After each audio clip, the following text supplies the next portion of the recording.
अस्सलामुअलैकुम dear students. तो कैसे हैं आप सब। आज हम क्लास सेकेंड ईयर फिजिक्स के न्यूमेरिकल को स्टार्ट करेंगे। आज की हमारी जो यूनिट है वो यूनिट नंबर 27 है और हमारे चैप्टर का नाम है न्यूक्लियर फिजिक्स। तो आज की इस वीडियो में हम इस चैप्टर के तमाम न्यूमेरिकल को सॉल्व करेंगे। तो आए बगैर वक्त को जाया किए चलते हैं न्यूमेरिकल को सॉल्व करने की तरफ। तो इस चैप्टर को स्टार्ट करने से पहले हम इस चैप्टर के कुछ इंपॉर्टेंट फार्मूलाज को देख लेते हैं ताकि हमें आगे न्यूमेरिकल को करने में आसानी हो। तो हमारे पास जो सबसे पहला फार्मूला है वो रेडियो एक्टिव डिके लॉ का है। तो इसका फार्मूला हमारे पास होता है NT is equal to N naught 1 divided by 2 की power T divided by 1/2। Second formula हमारे पास हाफ लाइफ का, इसका फार्मूला होता है हमारे पास T1/2 is equal to natural logarithm of 2 divided by lambda. ये जो हमारे पास IN है इसे हम कहते हैं नेचुरल लॉगरिथम। थर्ड फार्मूला हमारे पास एक्टिविटी का है, ठीक है। इसका फार्मूला हमारे पास है A is equal to lambda multiply by n। Next formula हमारे पास एनर्जी रिलीज्ड इन फ्यूजन का है। इसका फार्मूला हमारे पास होता है E is equal to delta m multiply by 93.1। Next formula हमारे पास नंबर ऑफ एटम्स का है। इसका फॉर्मूला हमारे पास होता है number of atoms is equal to given mass divided by atomic mass multiply by Avogadro number. Formula आप 11th क्लास में भी कर चुके हैं। नेक्स्ट फॉर्मूला हमारे पास डेल्टा एम का है यानी कि मास डिफेक्ट। तो इसका फॉर्मूला हमारे पास है delta M is equal to Z dot M P plus N dot M N minus M L I. M P का मतलब होता है mass of proton, M N का मतलब होता है मास ऑफ न्यूट्रॉन, ठीक है। अभी आपको सिर्फ मैंने मेन न्यूमेरिकल्स के फार्मूलाज के बारे में बताया है। आगे इनकी डिटेल हम न्यूमेरिकल के अंदर देखते जाएंगे और इन्हें हम क्या कहते हैं और ये क्या हैं, इनको कन्वर्जन कैसे करनी है, ठीक है। ये सब कुछ हम न्यूमेरिकल में करेंगे। तो आए चलते हैं न्यूमेरिकल को सॉल्व करने की तरफ। तो हमारे पास सबसे पहला न्यूमेरिकल है इन 9.0 days the number of radioactive nuclei decreases to 1/8 the number present initially. What is the half life in days of the material? तो सबसे पहले हमने क्या किया, हमने डेटा की हेडिंग डाली और हमने डेटा के अंदर लिखा कि जो T है यानी कि जो टाइम है वो हमें 9.0 डेज दिया हुआ है, ठीक है। इसके अलावा इन्होंने हमें कहा है कि जो हमारे पास number of radioactive nuclei है जिसको हम NT से शो करते हैं कि हमारे पास number of nuclei after 9 days है। इनिशियल नंबर ऑफ न्यूक्लियाई है उसको हम N0 से शो कर रहे हैं और इन्होंने हमें कहा है कि 1/8 है इनिशियल नंबर ऑफ न्यूक्लियाई के, यानी कि 1 डिवाइडेड बाय 8 N0। हमारे पास ये जो NT है ये बराबर है 1 डिवाइडेड बाय 8 N0 के। अब क्योंकि यहाँ पे ये जो N0 है ये मल्टीप्लाई में हम इसे इज इक्वल टू के दूसरी साइड पे लेके जाएंगे तो ये डिवाइड में आ जाएगा। और हमें मालूम क्या करना है, हमें हाफ लाइफ मालूम करनी है जिसको हम T1 डिवाइडेड बाय 2 से शो करते हैं। इसको हम हाफ लाइफ भी कह सकते हैं या T1/2 भी कह सकते हैं, ठीक है। तो हमने डेटा के अंदर लिख दिया कि हमें इसको मालूम करना है। अब हमने कैलकुलेशन की हेडिंग डाली तो हमारे पास जो फॉर्मूला है वो है NT is equal to N0 divided by 2 की power T divided by T1/2। तो अब हमने क्या किया, हमारे पास यहाँ पे जो N0 है ये मल्टीप्लाई में तो हम इसे इक्वल टू की दूसरी साइड पे लेके चले गए तो डिवाइड में आ गया, ठीक है। अब हमने वैल्यूज पुट करी। NT डिवाइडेड बाय N0 हमारे पास 1 डिवाइडेड बाय 8 है तो इसकी जगह हमने 1 डिवाइडेड बाय 8 लिख दिया। और ये जो T1/2 है हमें मालूम करना है। इसके अलावा इसके ऊपर जो ये T है ये हमारे पास 9.0 है तो हमने इसकी जगह लिख दिया 9। 0 की तो कोई वैल्यू नहीं तो आप लिखे ना लिखे एक ही बात है, तो हमने लिख दिया 9। अब ये जो हमारे पास 1 डिवाइडेड बाय 8 है ये बराबर होता है 1 डिवाइडेड बाय 2 की पावर क्यूब। अब ये 1 डिवाइडेड बाय 8 की जगह हमने 1 डिवाइडेड बाय 2 का क्यूब क्यों लिखा, ये देखें आपको स्क्रीन पे शो हो रहा होगा। 1 डिवाइडेड बाय 8 को इस तरह भी लिख सकते हैं क्योंकि ये इस तरह भी लिखा जा सकता है।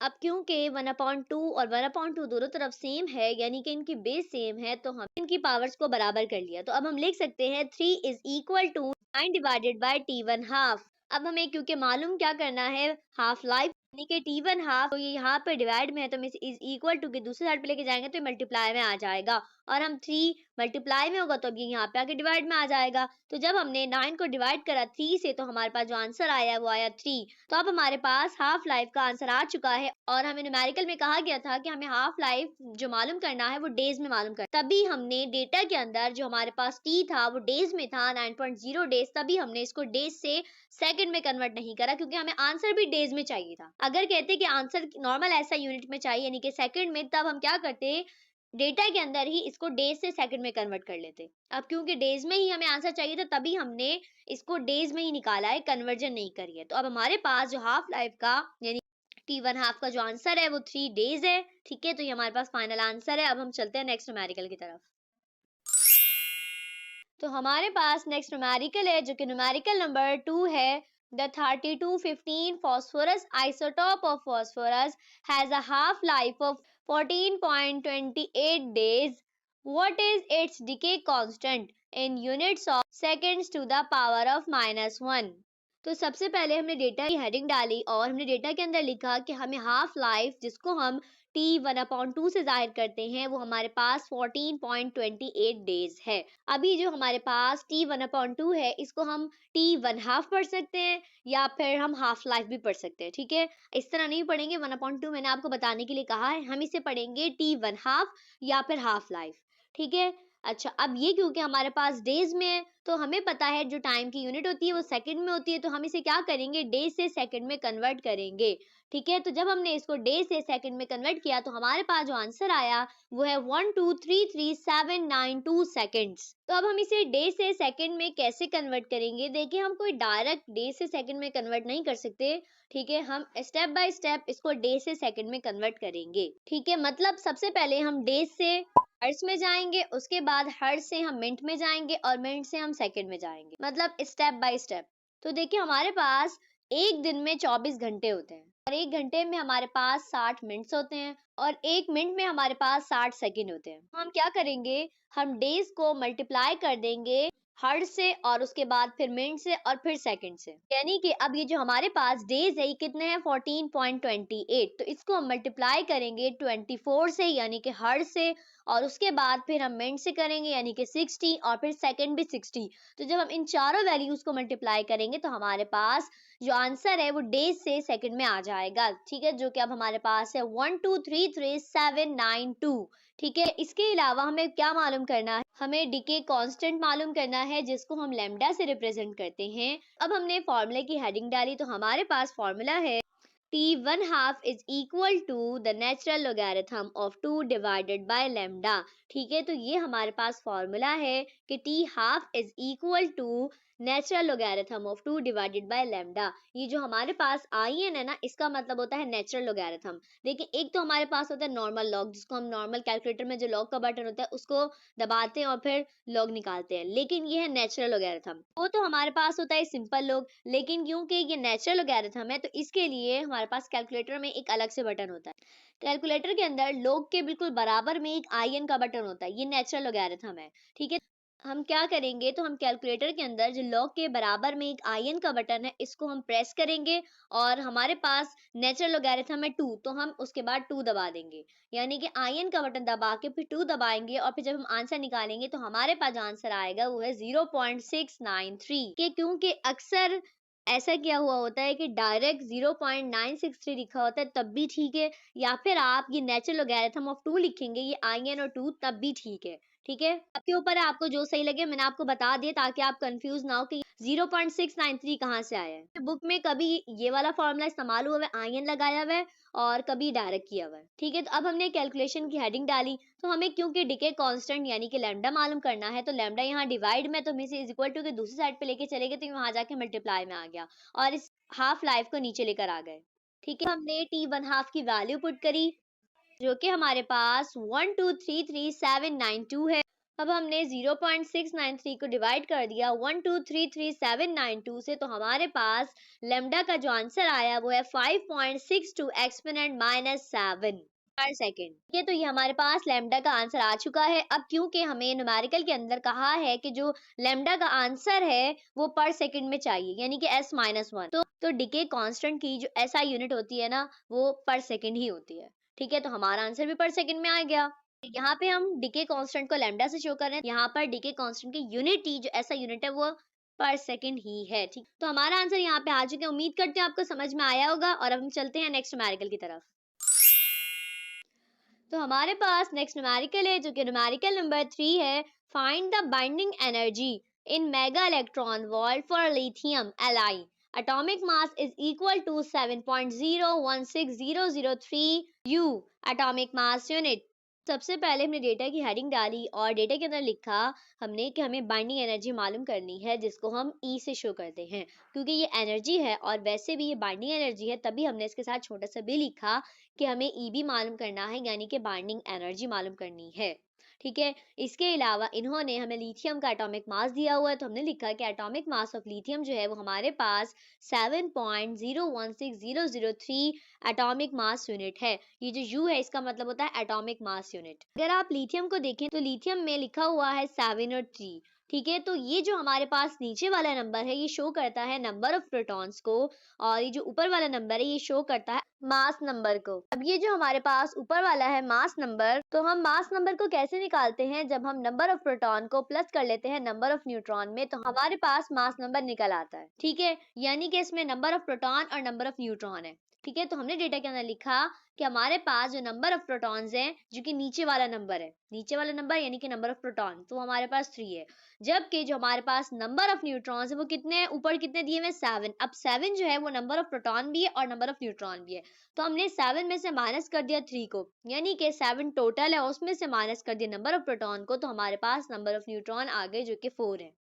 तो देखिए हमने डेटा के अंदर लिखा है कि नंबर ऑफ प्रोटॉन्स 3 है, जबकि नंबर ऑफ न्यूट्रॉन्स में से हमने टोटल को माइनस कर दिया नंबर ऑफ प्रोटॉन से, तो हमारे पास नंबर ऑफ न्यूट्रॉन निकल आए। तो अब हमने फार्मूले की हेडिंग डाली और हमारे पास बाइंडिंग एनर्जी का जो फार्मूला है वो है EB is equal to delta M multiply by 931.5।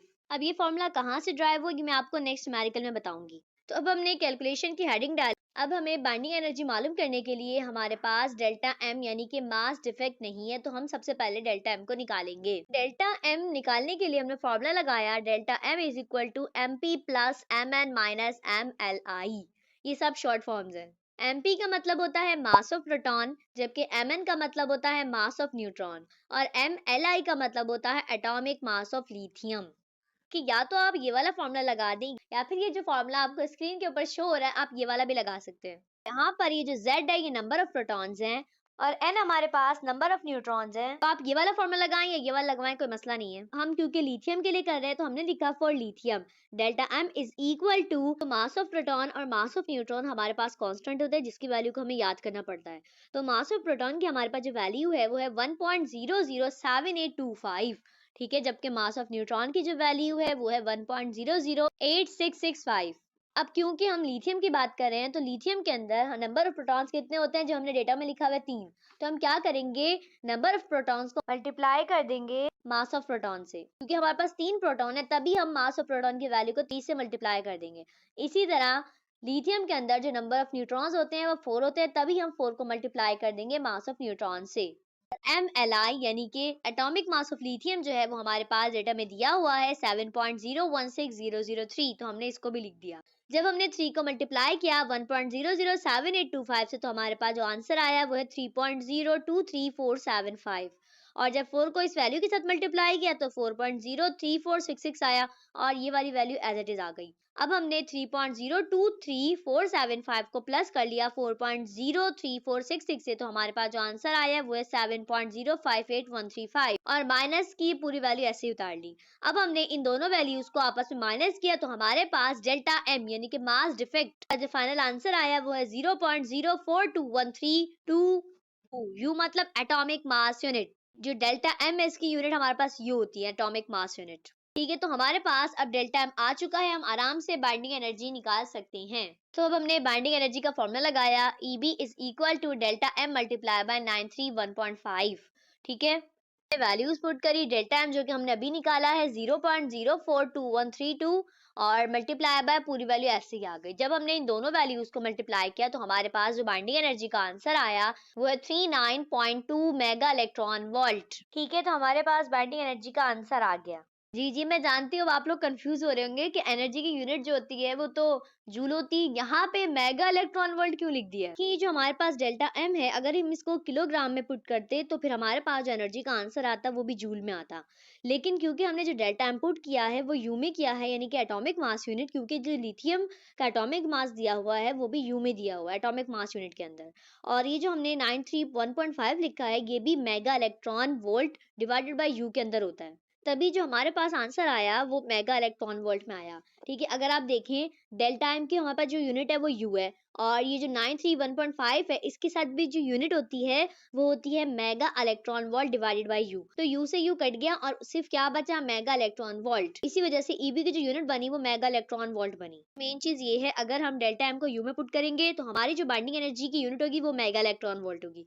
अगर डेल्टा एम किलोग्राम में होगा तो फिर जाहिर बात है ई की जो यूनिट है वो जूल के अंदर होगी। ठीक है, उम्मीद करती हूँ आपको समझ में आया होगा। अगर अभी भी कोई मसला है ना तो आप कमेंट कर सकते हैं।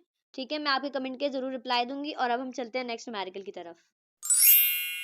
हमारे पास नेक्स्ट न्यूमेरिकल है जो कि न्यूमेरिकल नंबर 4 है। The binding energy of a nucleus is 2 to 5.0 MeV. What is the mass defect of the nucleus in atomic mass units? तो सबसे पहले हमने डेटा की हेडिंग डाली और हमने डेटा के अंदर लिखा कि हमें बाइंडिंग एनर्जी, जिसको हम ई से शो कर रहे हैं, ई का मतलब है एनर्जी, और क्योंकि ये बाइंडिंग एनर्जी है तभी इसके साथ हमने छोटा सा बी लिख दिया। ये हमारे पास 2 to 5.0 MeV है। MeV का मतलब होता है मेगा इलेक्ट्रॉन वोल्ट। ठीक है, अच्छा, इसके अलावा हमें क्या मालूम करना है, हमें मास डिफेक्ट मालूम करना है जिसको हम डेल्टा एम से शो करते हैं। तो इसको भी हमने डेटा के अंदर लिख दिया। अब हमने फॉर्मूले की हेडिंग डाली। हमारे पास बाइंडिंग एनर्जी का जो फॉर्मूला होता है वो है EB is equal to delta M multiply by 931.5 mega electron volt divided by U. U का मतलब है एटॉमिक मास यूनिट। अब हमने कैलकुलेशन की हेडिंग डाली, क्योंकि हमें डेल्टा एम मालूम करना है तो हमने क्या किया, ये जो हमारे पास 931.5 है यहाँ पे मल्टीप्लाई है तो इज इक्वल टू के दूसरी साइड पे लेके गए तो ये वहां जाके डिवाइड में आ गया। ठीक है, और अब हमने वैल्यूज पुट करी। ईबी जो इन्होंने हमें दिया हुआ है वो हमें 2 to 5.0 दिया हुआ है, हमारे पास मेगा इलेक्ट्रॉन वोल्ट के अंदर है। तो देखिए, अब हमें जो बाइंडिंग एनर्जी है वो उसकी जो यूनिट दी हुई है वो मेगा इलेक्ट्रॉन वोल्ट दी हुई है, और जो हमारे पास ये वैल्यू है 931.5 ये भी mega electron volt divided by you के अंदर है। तो अब हमने क्या किया, पहले तो 2 to 5.0 को डिवाइड कर दिया 931.5 से, तो जो हमारे पास आंसर आया वो है 0.2415। ठीक है, अब यहाँ पे ऊपर भी मेगा इलेक्ट्रॉन वोल्ट है, नीचे भी है, तो मेगा इलेक्ट्रॉन वोल्ट से मेगा इलेक्ट्रॉन वोल्ट कैंसिल हो गया और नीचे हमारे पास सिर्फ यू बचा। और अब ये यू जो है ये डिवाइड के अंदर है, तो जब ये ऊपर जाएगा तो ये उलट जाएगा, यानी कि अब 1 नीचे आ जाएगा और यू ऊपर आ जाएगा। और हमारा आंसर भी जो हमें डेल्टा एम का चाहिए था वो भी एटॉमिक मास यूनिट में चाहिए था, यानी यू के अंदर। तो हमारे पास जो आंसर है वो डेल्टा एम का वो यू के अंदर आ गया। ठीक है, तो हमारे पास अब जो डेल्टा एम का फाइनल आंसर है वो है 0.2415 एटॉमिक मास यूनिट। हम मास डिफेक्ट को एटॉमिक मास यूनिट में ही एक्सप्रेस करते हैं। अच्छा, इसके अलावा हमारे पास मेथड है मास डिफेक्ट मालूम करने का, वो है मास एनर्जी रिलेशन। जो हमारे पास होता है E is equal to delta M C square. ठीक है, इसमें हमारे पास E क्या है, बाइंडिंग एनर्जी ही है। ठीक है, और डेल्टा एम हमारे पास मास डिफेक्ट है। ठीक है, और जो C हमारे पास है, जारी बात है वो स्पीड ऑफ लाइट होती है, बट क्योंकि यहाँ पे हमने जो कैलकुलेशन करनी है वो मास डिफेक्ट की करनी है, तो यहाँ पे जो हमारे पास C होगा वो बराबर होगा 1 U के, यानी कि 1 एटॉमिक मास के। और 1 एटॉमिक मास जो होता है हमारे पास वो 931.5 मेगा इलेक्ट्रॉन वोल्ट के बराबर होता है। तो इसी फॉर्मूले को हमने यहाँ पे लगाया। मैंने कहा अभी कंफ्यूजन दूर कर दूं कि फॉर्मूला कहाँ से आया।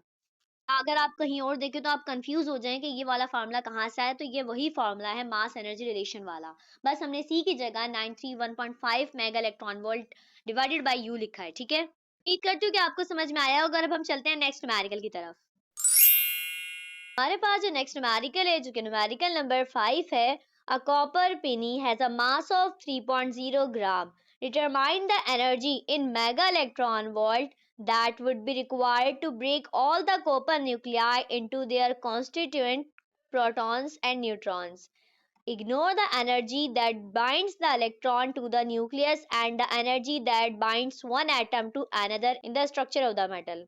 For simplicity, assume that all the copper nuclei are Cu. Atomic mass is equal to 62.939598 U atomic mass unit. पहले हमने डेटा की हेडिंग डाली और हमने डेटा के अंदर लिखा कि हमें मास ऑफ पिनी जो दिया हुआ है वो 3.0 ग्राम दिया हुआ है। इसके अलावा हमें टोटल एनर्जी मालूम करनी है जिसको हम ET से शो कर रहे हैं, और हमें एटॉमिक मास ऑफ कॉपर जो दिया हुआ है वो 62.939598 U यानी कि एटॉमिक मास यूनिट दिया हुआ है, तो इसको भी हमने डेटा के अंदर मेंशन कर दिया। तो अब हमने फॉर्मूले की हेडिंग डाली, तो हमारे पास ET यानी कि टोटल एनर्जी मालूम करने के लिए जो फॉर्मूला है वो है ET is equal to number of atoms multiply by number of atoms या नंबर ऑफ न्यूक्लिया, कहीं एक ही बात है, multiply by binding energy per nucleus यानी EB। अब हमने कैलकुलेशन की हेडिंग डाली और सबसे पहले हम नंबर ऑफ एटम्स मालूम करेंगे, ठीक है, या फिर नंबर ऑफ न्यूक्लियाई करें, एक ही बात है। तो हमने लिखा कि नंबर ऑफ एटम्स जो है वो हमारे पास बराबर है mass of Na divided by atomic mass of copper multiply by Na हमारे पास एवोगाड्रो नंबर है जो कि कांस्टेंट होता है 6.02 एक्सपोनेंट 23, और मास ऑफ Na जो है वो हमारे पास 3.0 है, ठीक है। यहाँ पर मास जो यूज होगा वो ग्राम में ही होगा, किलोग्राम में नहीं होगा। जबकि एटॉमिक मास ऑफ कॉपर हमें डेटा में दिया हुआ है 62.939598। तो जब हमने इन दोनों वैल्यूज को डिवाइड किया और फिर 6.02 एक्सपोनेंट 23 से मल्टीप्लाई किया तो हमारे पास नंबर ऑफ एटम्स का जो आंसर आया वो है 2.87 एक्सपोनेंट 22 एटम्स, ठीक है। क्योंकि इसकी यूनिट नहीं होती तो हमने सिर्फ एटम्स लिख दिया, ठीक है। तो अब हमें नंबर ऑफ एटम्स मालूम हो चुके हैं के, और हमारे पास यहाँ पर बाइंडिंग एनर्जी जो हमें चाहिए, तो बाइंडिंग एनर्जी पर न्यूक्लियस हमारे पास जो कॉपर 63 के लिए कांस्टेंट होती है। तो देखिए हमारे पास कॉपर के साथ लिखा हुआ है नीचे 29 और ऊपर 63, तो हमारे पास जो कॉपर 63 है, ये मास नंबर जो कॉपर का है, ठीक है, वो 63 है। तो हमारे पास जो बाइंडिंग एनर्जी है पर न्यूक्लियस वो कांस्टेंट होती है कॉपर के लिए, कॉपर वो भी स्पेशली कॉपर 63 के लिए, तो वो हमारे पास है 550 मेगा इलेक्ट्रॉन वोल्ट, ठीक है। यानी कि EB हमारे पास जो बाइंडिंग एनर्जी है पर न्यूक्लियस वो कांस्टेंट है कॉपर 63 के लिए जो कि है 550 मेगा इलेक्ट्रॉन वोल्ट। तो अब हमने फॉर्मूला लिखा E total is equal to number of atoms multiply by binding energy per nucleus यानी कि EB। तो अब हमने वैल्यूज पुट करी, नंबर ऑफ एटम्स जो कि हमने अभी निकाले हैं 2.87 एक्सपोनेंट 22, और जबकि बाइंडिंग एनर्जी है वो हमारे पास 550 है, तो हमने इसको भी लिख दिया। तो जब हमने 2.87 एक्सपोनेंट 22 को मल्टीप्लाई किया 550 से तो हमारे पास ई टोटल यानी कि टोटल एनर्जी का जो आंसर आया वो है 1.58 एक्सपोनेंट 25 मेगा इलेक्ट्रॉन वोल्ट, ठीक है। तो ये हमारे पास आंसर आ चुका है ईटी का टोटल एनर्जी, ठीक है। तो हमारे पास ये आंसर आ चुका है। उम्मीद करती हूँ कि आपको समझ में आया होगा, और इसकी जो यूनिट है वो मेगा इलेक्ट्रॉन वोल्ट है, क्योंकि नंबर ऑफ एटम्स की तो यूनिट होती नहीं है, और ये जो EB है बाइंडिंग एनर्जी पर न्यूक्लियस इसकी मेगा इलेक्ट्रॉन वोल्ट है, तभी यहाँ पर भी मेगा इलेक्ट्रॉन वोल्ट आया, ठीक है। उम्मीद करती हूँ आपको समझ में आया होगा। अब हम चलते हैं नेक्स्ट न्यूमेरिकल की तरफ। तो हमारे पास नेक्स्ट न्यूमेरिकल है जो कि न्यूमेरिकल नंबर 6 है। Write the beta plus decay process for each of the following nuclei with their proper chemical symbols including Z and A for each daughter nuclei. A fluorine 18 9, B oxygen 15 8। तो सबसे पहले हमने data की heading डाली और हमने data के अंदर लिखा कि हमें ए और बी पार्ट मालूम करना है, यानी कि फ्लोरीन और ऑक्सीजन का बीटा प्लस डीके मालूम करना है, ठीक है। तो अब हमने कैलकुलेशन की हेडिंग डाली, तो सबसे पहले हम ए पार्ट को सॉल्व करेंगे। तो ए पार्ट में हमने लिख दिया फ्लोरीन 18 9। तो देखिए आपके पास स्क्रीन पे शो रहा होगा कि जो ऊपर वाला नंबर होता है वो हमारे पास मास नंबर होता है और नीचे वाला नंबर हमारे पास प्रोटॉन नंबर होता है। ओके, तो ये हमारे पास जो ऊपर वाला है यानी कि मास नंबर, इसको हम ए से शो करते हैं, और जो हमारे पास नीचे वाला है यानी कि प्रोटॉन नंबर, इसको हम जेड से शो करते हैं। और किसी भी एटम का हम मास नंबर कैसे निकालते हैं, हम नंबर ऑफ प्रोटॉन को प्लस करते हैं नंबर ऑफ न्यूट्रॉन के साथ, तब हमें मास नंबर मिलता है, यानी कि number of proton plus number of neutron is equal to mass number. अब आप समझ ले बीटा प्लस डीके है क्या। तो बीटा प्लस डीके एक रेडियो एक्टिव फिनोमेना है, ये न्यूक्लियस के अंदर होता है। इसमें होता क्या है कि न्यूक्लियस में मौजूद जो एक प्रोटॉन है वो कन्वर्ट हो जाता है न्यूट्रॉन के अंदर, और साथ में पॉजिट्रॉन और न्यूट्रिनो को एमिट करता है। अब एक एग्जांपल से समझ लें कि हमारे पास समझे एक न्यूक्लियस है X, उसका एटॉमिक नंबर यानी कि जो नंबर ऑफ प्रोटॉन है वो उसको हम Z से शो कर रहे हैं, ठीक है, वो हमारे पास Z है, और जो उसका मास नंबर है वो A है, ठीक है। अब बीटा प्लस डीके के प्रोसेस में हमारे पास ये जो X है ये कन्वर्ट हो जाएगा Y के अंदर, और इसका जो एटॉमिक नंबर Z है यानी कि जो नंबर ऑफ प्रोटॉन है वो एक कम हो जाएगा यानी कि Z-1, और जो मास नंबर है A वो सेम रहेगा, और साथ में एक पॉजिट्रॉन और न्यूट्रिनो एमिट हो जाएगा। अब हम आते हैं न्यूमेरिकल की तरफ। तो हम फ्लोरीन 18 का बीटा प्लस डीके हमें मालूम करना है, ठीक है। तो फ्लोरीन 18 के न्यूक्लियस के अंदर ना 9 प्रोटॉन्स होते हैं, नीचे वाला क्या होता है नंबर ऑफ प्रोटॉन यानी कि 9 प्रोटॉन है, और 9 ही न्यूट्रॉन्स होते हैं। ऊपर क्या लिखा 18 यानी कि नंबर ऑफ प्रोटॉन और प्लस नंबर ऑफ न्यूट्रॉन, 9 + 9 18 हो गया, ठीक है। अब हम जब इसका यानी कि जो फ्लोरीन 18 है इसका बीटा प्लस डीके होता है तो क्या होता है, जो इसका एक प्रोटॉन है यानी कि जो नीचे वाला नंबर है वो कन्वर्ट हो जाएगा न्यूट्रॉन में। ठीक है, और साथ में पॉजिट्रॉन और न्यूट्रिनो रिलीज होता है। ठीक है, कि अब ये जो फ्लोरीन है ये कन्वर्ट हो जाएगा ऑक्सीजन 18 में, क्योंकि इसमें जो नंबर ऑफ प्रोटॉन है 9 वो कन्वर्ट हो गए 8 में, और जो ऑक्सीजन होता है उसके अंदर जो नंबर ऑफ प्रोटॉन होते हैं वो 8 होते हैं और जो नंबर ऑफ न्यूट्रॉन होते हैं वो 10 होते हैं। पहले जो फ्लोरीन के नंबर ऑफ न्यूट्रॉन थे वो 9 थे, अब ये जो एक प्रोटॉन न्यूट्रॉन में कन्वर्ट हुआ है तो वो 10 होगा। जो कन्वर्जन के बाद हमारे पास बना है यानी कि 8 प्रोटॉन्स और 10 न्यूट्रॉन, तो ये ऑक्सीजन होता है। ठीक है, और साथ में पॉजिट्रॉन और न्यूट्रिनो एमिट हुए हैं। इस तरह बीटा प्लस डीके का प्रोसेस होता है कि, और अब बात करते हैं हम बी पार्ट के, तो बी पार्ट में हमारे पास ऑक्सीजन 15, ऑक्सीजन के अंदर जो प्रोटॉन है नंबर ऑफ प्रोटॉन वो 8 है और जो नंबर ऑफ न्यूट्रॉन है वो 7 है। ठीक है, 8 प्लस 7 15 हो गए ना। फिर हम मास नंबर निकालते हैं ना, मास नंबर है ना 8 है, तो जब इसका बीटा प्लस डीके होता है तो क्या होगा, जो एक प्रोटॉन है वो न्यूट्रॉन में कन्वर्ट हो जाएगा। अब पहले जो प्रोटॉन 8 थे अब वो कितने हो गए 7। मास नंबर है ऊपर वाला वो सेम रहेगा, 15 से 15 ही रहेगा, और साथ में एक पॉजिट्रॉन और एक न्यूट्रिनो एमिट होगा। और अब ऑक्सीजन कन्वर्ट हो गया नाइट्रोजन में, क्योंकि नाइट्रोजन में जो नंबर ऑफ प्रोटॉन होते हैं वो 7 होते हैं और जो नंबर ऑफ न्यूट्रॉन होते हैं वो 8 होते हैं। ठीक है, तो इस तरह बीटा प्लस डीके का प्रोसेस होता है कि जो एक प्रोटॉन होता है वो कन्वर्ट हो जाएगा न्यूट्रॉन में। उम्मीद करती हूँ कि आपको समझ में आया होगा। अब हम चलते हैं अपने नेक्स्ट न्यूमेरिकल की तरफ। तो हमारे पास नेक्स्ट न्यूमेरिकल है जो कि अब इस चैप्टर का लास्ट न्यूमेरिकल है। A device used in radiation therapy for cancer contains 0.50 gram of cobalt TO 59.933819 U का मतलब होता है atomic mass unit. The half life of cobalt is 5.27 years. Determine the activity of the radioactive materials. तो सबसे पहले हमने data की heading डाली और हमने डेटा के अंदर लिखा हमें मास ऑफ कोबाल्ट जो दिया हुआ है जिसको हम एम से शो कर रहे हैं वो हमारे पास 0.50 ग्राम है। ठीक है, इसके अलावा हमें जो कोबाल्ट का एटॉमिक मास यूनिट दिया हुआ है तो हमने लिखा डेटा में एटॉमिक मास ऑफ कोबाल्ट जो हमारे पास 59.933819 एटॉमिक मास यूनिट है। इसके अलावा हमारे पास हाफ लाइफ ऑफ कोबाल्ट जो है जिसको हम T1 divided by 2 T1 half से रिप्रेजेंट करते हैं वो हमारे पास 5.27 ईयर्स है। हमने क्या किया, हमने इसको ईयर्स से सेकंड में कन्वर्ट किया। इसके अलावा ये हमारे पास एक्टिविटी है जिसको हमने मालूम करना है। ठीक है, तो इसको हमने डेटा के अंदर लिख दिया। तो अब हमने फॉर्मूले की हेडिंग डाली तो हमारे पास एक्टिविटी यानी कि ए मालूम करने के लिए जो फॉर्मूला है वो है A is equal to lambda multiply by N. Lambda हमारे पास क्या है, डिके कांस्टेंट, जबकि एन हमारे पास नंबर ऑफ न्यूक्लियाई है। नंबर ऑफ न्यूक्लियाई या नंबर ऑफ एटम्स कहें तो एक ही बात है। अब हमें ना तो नंबर ऑफ न्यूक्लियाई पता है और ना ही हमें डिके कांस्टेंट पता है, तो सबसे पहले हम इन दोनों चीजों को फाइंड आउट करेंगे। तो अब हमने कैलकुलेशन की हेडिंग डाली और सबसे पहले हम डीके कांस्टेंट मालूम कर रहे हैं जिसके लिए हमने फॉर्मूला लगाया T1 half is equal to natural logarithm of 2 divided by lambda. ये मैं आपको बता चुकी हूँ कि हम नेचुरल लॉगरिथम कैसे निकालते हैं। ठीक है, अपने कैलकुलेटर के अंदर IN दबाकर 2 दबाएंगे तो हमारे पास नेचुरल लॉगरिथम निकल आएगा जो कि हमारे पास है 0.693 और लैम्डा यहाँ पे डिवाइड में तो ये वहां चला जाएगा मल्टीप्लाई में और T1 हाफ नीचे आ जाएगा। अब हमने T1 हाफ की वैल्यू पुट करी। अब क्योंकि हमें डीके कांस्टेंट जो है वो उसके SI यूनिट में चाहिए तो हम क्या करेंगे, जो हमारे पास टाइम है इसको हम ईयर से सेकंड में कन्वर्ट करेंगे। तो हम इसको ईयर से सेकंड में कैसे कन्वर्ट करेंगे, स्टेप बाय स्टेप।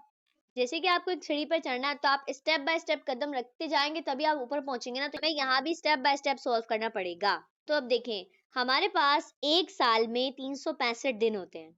ठीक है, और एक दिन में हमारे पास 24 घंटे होते हैं और एक घंटे में हमारे पास 60 मिनट होते हैं और एक मिनट में हमारे पास 60 सेकंड होते हैं। तो हम जब इन सारी वैल्यूज को मल्टीप्लाई करेंगे तो हमारे पास आंसर आ जाएगा। तो अब हमारे पास जो एयर है वो कितना दिया हुआ है 5.27। हम इसको मल्टीप्लाई करेंगे 365 से और फिर इसको मल्टीप्लाई करेंगे 24 से, फिर 60 से, फिर 60 से, तो हमारे पास आंसर आ जाएगा।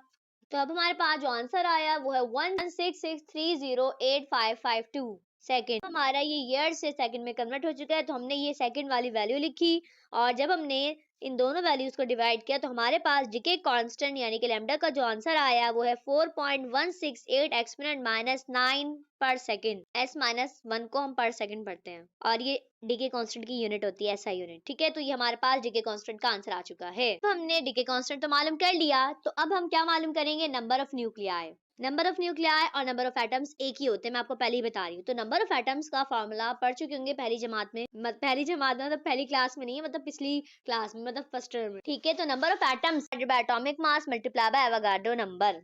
चलो कोई बात नहीं, याद नहीं आ रहा तो भी याद आ जाएगा। याद आ गया तो अच्छी बात है। तो हमने लिखा n, यहाँ पे n हमारे पास नंबर ऑफ न्यूक्लियाई है और is equal to mass of cobalt divided by atomic mass और मल्टीप्लाई बाय Na हमारे पास एवोगाड्रो नंबर है। ठीक है, जो कि कांस्टेंट होता है 6.02 एक्सपोनेंट 23। और मास ऑफ कोबाल्ट जो पुट करेंगे वो किलोग्राम में नहीं ग्राम में करेंगे, ये तो हमेशा ग्राम में पुट होता है यहाँ पर। तो हमने लिखा 0.50 और एटॉमिक मास हमें दिया हुआ है 59.933819। तो जब हमने इन दोनों वैल्यूज को डिवाइड किया और फिर मल्टीप्लाई कर दिया 6.02 एक्सपोनेंट 23 से, तो हमारे पास नंबर ऑफ न्यूक्लियाई का जो आंसर आया वो है 5.022 एक्सपोनेंट 21। नंबर ऑफ न्यूक्लियाई की कोई यूनिट तो होती नहीं है, तो हमने लिख दिया एटम्स या फिर न्यूक्लियाई लिख दिया, एक ही बात है। यहाँ पर न्यूक्लियाई लिख दें या एटम लिख दें, कोई मसला नहीं है। ठीक है, हमें नंबर ऑफ न्यूक्लियाई भी मालूम हो चुके हैं और डीके कांस्टेंट भी, तो हम आराम से एक्टिविटी निकाल सकते हैं। तो अब हमने फार्मूला लगाया A is equal to lambda multiply by n। तो लैम्डा हमारे पास 4.168 एक्सपोनेंट -9 है, जबकि जो n है नंबर ऑफ न्यूक्लियाई वो हमारे पास 5.022 एक्सपोनेंट 21 है।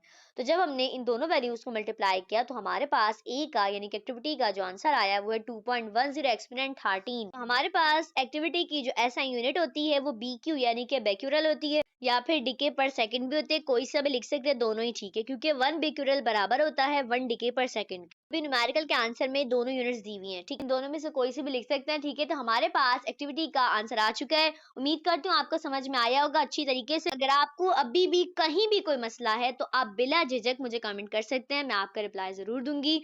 अब हम मिलेंगे नेक्स्ट वीडियो में, तब तक के लिए अल्लाह हाफिज।